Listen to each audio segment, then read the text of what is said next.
Are we good? Okay.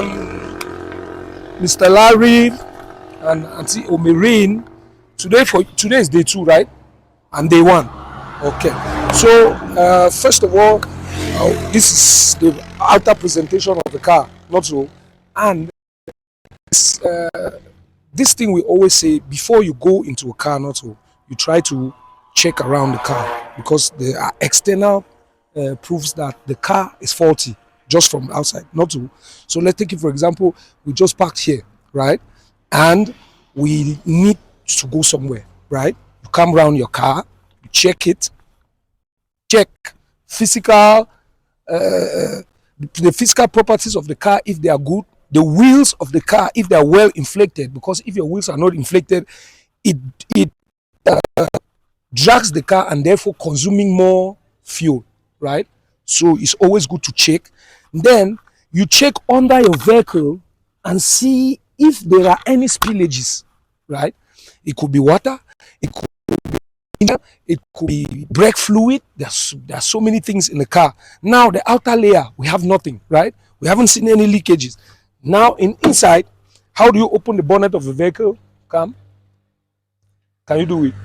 Okay. Have you seen that lever there? Pull it up. Good. You heard the click now? Yes, that's step 1. Once you do that, the bonnet opens. Opening a vehicle's bonnet. See, it will still not open. It just gave it this ability to lift itself up with the handle there. Now you have to send your hand under here. There's a latch here. It's a small flat latch. This one. That's the last one that releases the bonnet for it to be open, because you can make a mistake and you did not lock your bonnet properly. Not so. So to open the bonnet, it takes 2 steps. The first one from inside and the one outside now at the physical point there, right? From there we have our engine, right? And then a liquid engine also, as you said, we check if there are physical spillages under there. We don't have any, not so. You have the blood of the car, which we call the engine oil. This one. This is where it's filled.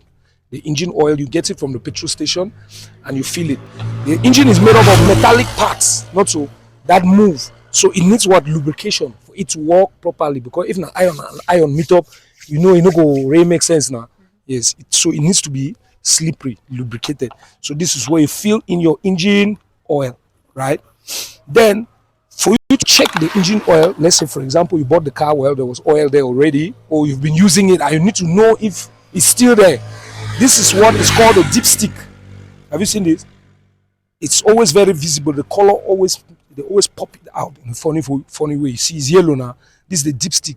It's with the dipstick that you get to gauge your oil, right? And the oil, it has what? There's an F here and an L there, meaning either full or low. Have you seen it? Have you seen where is our oil? Is it full or low? It's full now. Good. Have you seen? Okay. So when you put it, if you don't know, you wipe it and dip it again, not so, and it will show you the level. It always needs to be at the maximum. If it's a bit down here, it's not really problematic, but I always advise that it's at the full position, not so. Okay.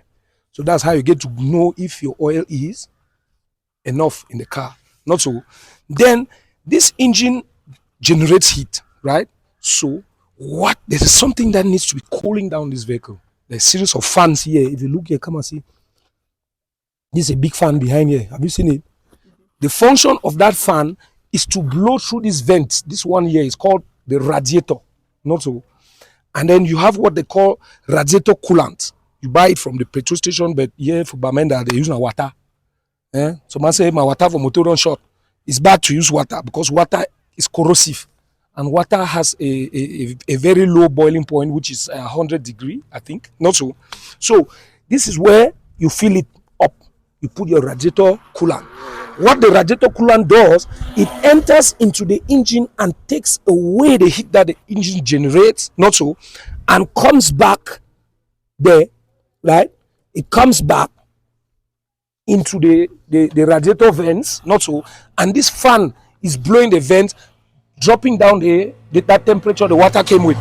and then the water is sent back into the engine again to collect heat. So it keeps taking the hot water, cooling it down here, and sending it back inside. I mean, the hot radiator cooler, man, not talk water, carry water, go turn up a radiator. It serves the purpose though, right? But now, with the radiator coolant, it has a higher boiling point, not so. Then it is anti-corrosive. You know water is corrosive, water the rust. So when you put water inside engine, a metallic part, and that link, it rust, you understand? So it's not good for the engine actually, not so. It has a cleaning agent, and then it is anti-freeze. It has anti-freeze properties in it. For example, for people in Europe, if you pack motor now, we put water inside, one come enter, now the water don't ice off. No problem, no.